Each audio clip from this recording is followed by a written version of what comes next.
Hola amigos, los saluda su amigo el Primo Romántico con este bonito tema, algo de Marco Antonio Solís. ¡Hoy no más!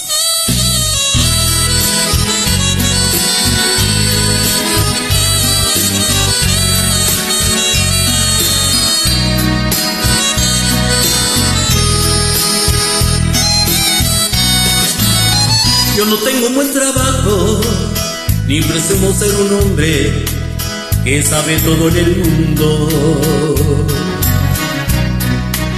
Y he sentido que no encajo entre gente que habla solo de tener y conquistar. Pues hablando de conquistas, larga puede ser la lista de lo que quise tener. Y hoy agradeciendo al cielo, realizando Dios mi anhelo en una bella mujer. Una mujer como tú, que me da la vida entera en pedacitos de amor. De una forma tan sincera, si no te tuviera a ti,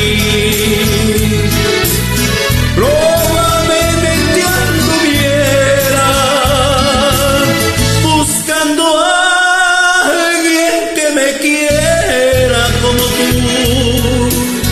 Más le robaría a mi vida la virtud de ser pobre y muy feliz. ¡Hola! ¡Vivo!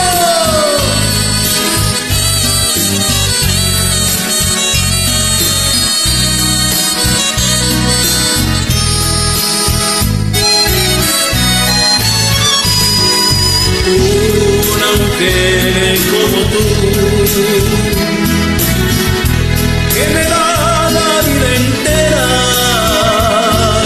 en pedacitos de amor.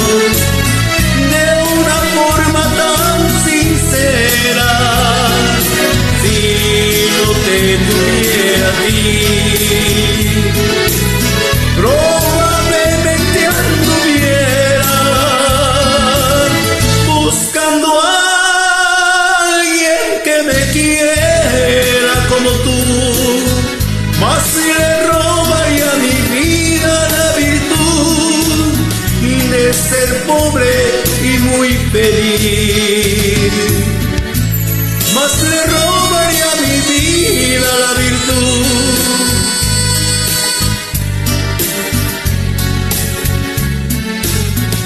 de ser pobre y muy feliz. Una